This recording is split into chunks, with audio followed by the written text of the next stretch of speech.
Здравствуйте.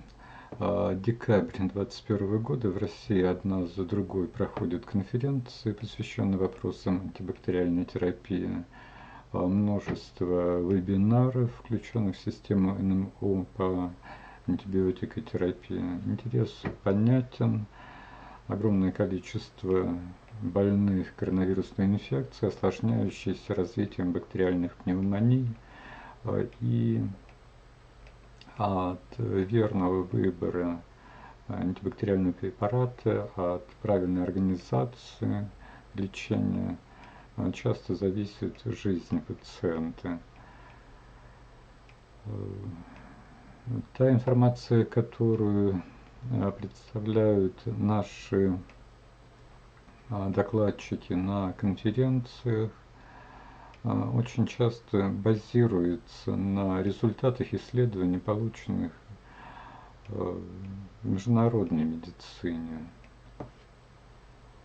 Иногда информация представляется несколько в искаженном виде, отдавая предпочтение тому или иному препарату. Понятно, это люди зарабатывают деньги, сотрудничая с фармкомпаниями, и в лучшем свете стараются представить тот или иной антибиотик. В принципе, на конференциях это недопустимо, и одним из примеров объективной подачи материалов можно считать недавно прошедший 40-й симпозиум по интенсивной и неотложной медицине, состоявшийся в Брюсселе. Доклады подготовлены ведущими специалистами по всем отраслям медицины критических состояний, и очень большая сессия, вернее 2 сессии по 2,5 часа, 5 часов посвящены вопросам антибиотикотерапии. Пересказывать, это опять же получится, что в изложении второго лица, я предлагаю вам посмотреть доклады с субтитрами, то есть насколько у меня хватит времени.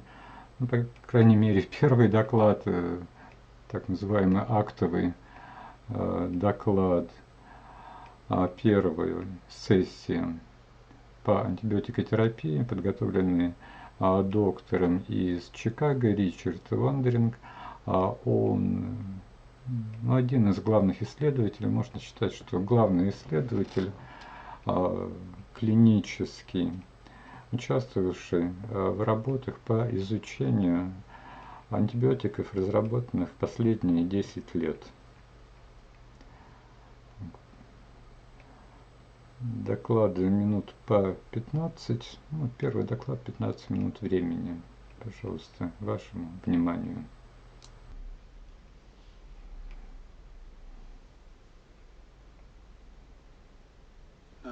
Good morning, everyone. It's my pleasure to share with Gervin Burkis from UK this session dedicated to antibiotic therapy. It's a quite nice session covering different topics, and it's my pleasure to introduce the first guest, which is Rich Wondering from Chicago, and his topic is going to cover the new antibiotic gram-negative pneumonia. Rich?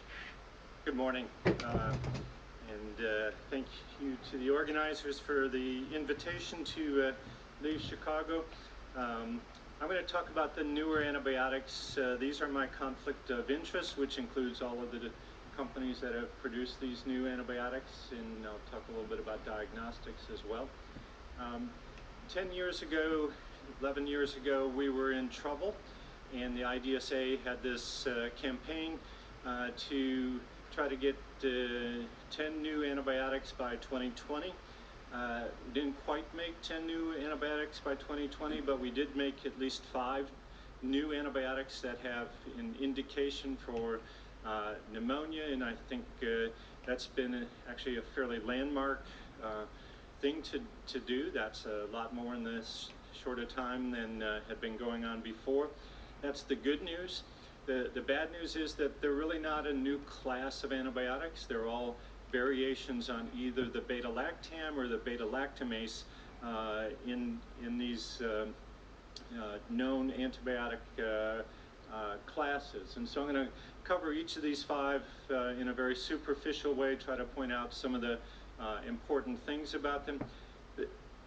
There are other issues with these new gram-negative pneumonia antibiotics, and probably the biggest issue is that the registration trials do not mimic the expected clinical use. So almost all of them are compared against carbapenem, and what we really need help for is infections that are resistant to carbapenem, so Pseudomonas, Acinetobacter, and some of the carbapenem-resistant Enterobacteriales. And so we have this ironic thing that you couldn't enroll patients with carbapenem-resistant isolates when your comparator was meropenem, and that's what it was in most of these studies. So the first out of the block was ceftazidime-avibactam in the REPROVE trial. They compared to meropenem.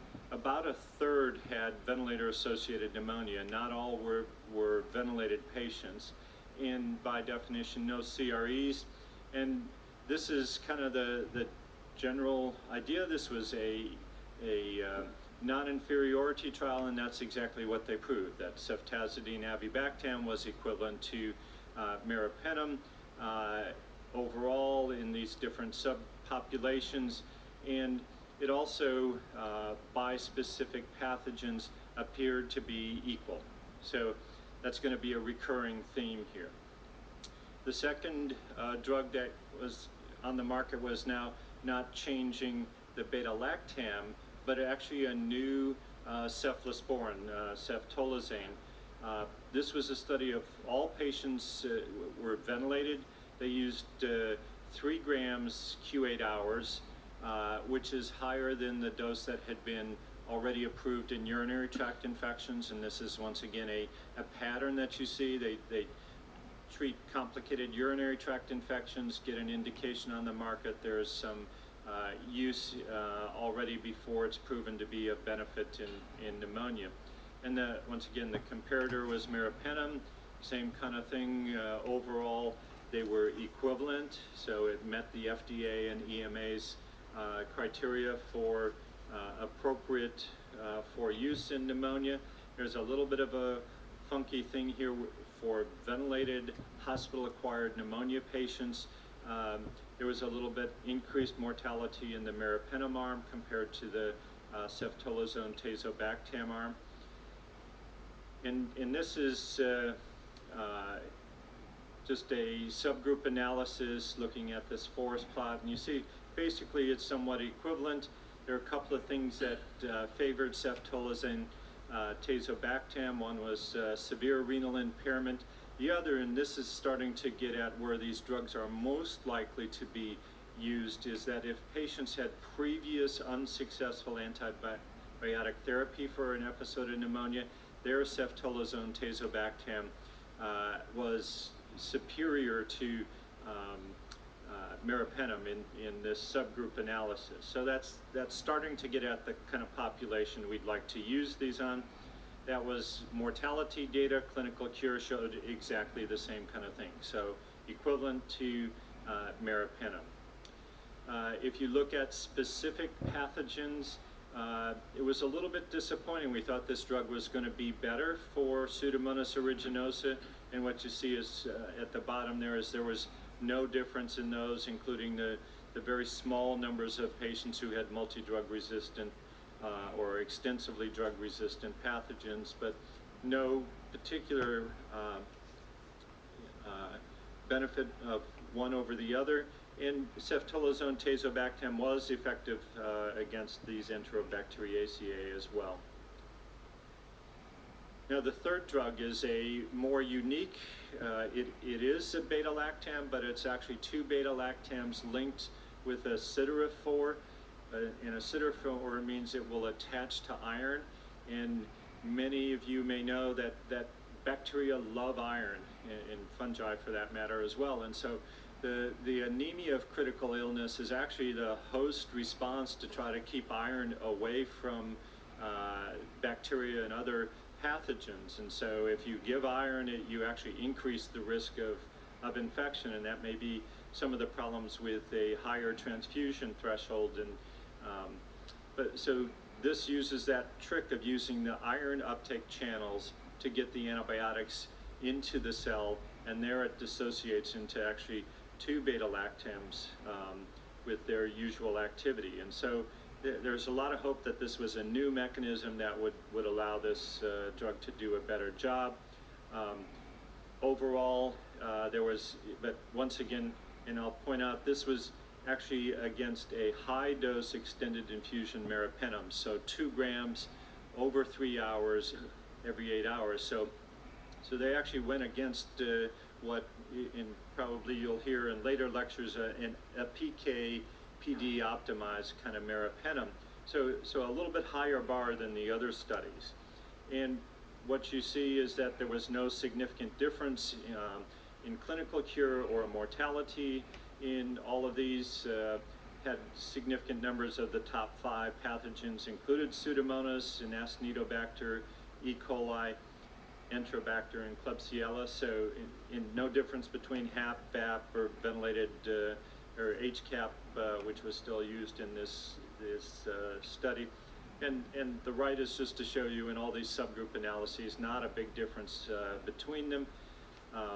And so that was specifically a pneumonia study, and that was used to get approval in the US as well. Now the 4th drug is a little bit different. This is not designed to go against carbapenem resistance, so imipenem relebactam was actually compared to piperacillin tazobactam. So as an alternative, kind of not for the last line, but kind of more the first line kind of antibiotics that we use for suspected gram-negative pneumonias. And once again, if you look across here, there was no significant difference between this and piperacillin tazobactam. So it also got approval by the FDA as a new pneumonia drug. There's a couple of areas that is important to realize in this study, and I'll just highlight what I think is the most important, and that is if you look at the pathogens, Pseudomonas aeruginosa, it still favored pip-tazo. So despite having a imipenem backbone to this drug, it didn't increase its activity against Pseudomonas. So these are drugs to be used for patients who don't have a high risk of Pseudomonas, and so that makes it a little bit more difficult to understand where in the armamentarium that is. Now the interesting thing is, as we say, registration trials do not usually mimic expected clinical use, but there are studies comparing against best available therapy, and these actually do use these drugs in the kind of scenario that we think that they'll be used in clinically. So the first study is one of meropenem vaborbactam, so adding a different beta-lactamase inhibitor compared to best available therapy. You could use whatever you wanted, but in fact, but you had to declare it at the front end. And what you see here is that in all of these subgroup analyses, they favored meropenem vaborbactam. This is clinical cure, and interestingly, in the immunocompromised patients, which you could put into this trial, which was somewhat unique, that's where you actually saw the benefit of having a newer, broader spectrum antibiotic here. And so this is something for carbapenem-resistant Enterobacteriales that actually has some suggestion that there's superiority to the best that we might be able to put together for that. And this is 28-day mortality. Not surprisingly, the immunocompromised is not so statistically significant here. But once again, everything in the subgroup analysis shows that it's probably a little bit better than best available therapy here, even for mortality. Now the same thing was done for cefidoracol, the newer antibiotic, and now it was looking at carbapenem-resistant gram-negatives compared to best available therapy, same kind of design. It took all sorts of infections. This is the data on nosocomial pneumonia. So not a large study, only 40. There was a 2-to-1 randomization, so twice as much with cefidoracol as best available therapy. Clinical cure was equivalent, at least at the end of treatment and test of cure. There seemed to be a little bit of superiority in the follow-up, that there's sustained clinical cure in these patients with less relapse if you got cefidoracol compared to best available therapy. But there were some real caveats and concerns in this data. So taking the whole population, any infection that was associated with Acinetobacter, cefidoracol actually did worse than best available therapy. Now, this is a very mixed kind of study with lots of different things. It was not truly comparable groups as far as resistant, or as far as Apache scores and ventilation and things like that. But it was somewhat worse, and there was a lot of trying to manipulate the data. And one of the things that was clear is that there was this separation later that may or may not have been related to drug therapy. But probably the most important aspect of the analysis is the look at the proportion of patients who received some kind of rescue therapy, including, say, aerosolized antibiotics. And that was significantly more in the best available therapy group. And I think that this is a good illustration. When you start to do best available therapy, we've gotten good at throwing the kitchen sink at patients to try and get them to survive. And in fact, pan-resistant Pseudomonas still only has a mortality rate of about 40%, even though we say we have no antibiotics that work against it. So I think that this has raised some questions about cefidoracol with Acinetobacter, which was very disappointing, because that was actually one of the more important pathogens we were hoping to treat with this. Now, other issues is cost. These are premium pricing for critically ill patients. So they're very expensive. They'll never be used as empirical primary therapy, was actually the thought before. That may be changing now with the availability of rapid diagnostic tests that actually can tell you whether you carry a carbapenemase gene and help with some of the carbapenem and beta-lactam resistance. And so there are a variety of panels available. There are multiplex PCRs by Curatus and bioMérieux that can be used directly on BAL or respiratory samples. Cepheid has a narrow spectrum carbapenem resistance only panel that our microlab uses whenever we grow anything that might be carbapenem resistant. So you get answers back, you get resistance patterns, sometimes within an hour of doing a BAL. Now, the real problem is that all of these resistance mechanisms are not the same, and this is something that shows you in Europe what things are like. So the KPC-like beta-lactamase is more in southern Europe. NDM is thankfully not that common throughout, but OXA48 is common. And then there are other mechanisms. So it's important to know that being negative with these multiplex PCRs doesn't mean that it's going to be a susceptible pathogen. And so this may lead to a different approach. This is what we see in our hospital. The CTXM has been very helpful. We see a few KPCs, a few NDMs, and a few VIMs. And I think an important takeaway from this is the PCR is actually more accurate than the culture is. It will pick up the resistance gene that the culture may not. And if you don't treat these as if they're resistant, you soon will have a positive culture and the patient will be in trouble. So the real problem is there's no head-to-head comparisons for equivalent infections to know which of these new drugs you should be using. And there's some theoretical and other data to suggest that one may be better. So this is non-susceptible Pseudomonas aeruginosa, and I have highlighted if you're resistant to cefepime and piptazo, in that setting it appears that ceftolozane tazobactam is better than the ceftazidime avibactam, at least in vitro large sample resistance testing. So empirically that might be better, which is where we would use this drug if they've seen these penicillins and cephalosporins previously.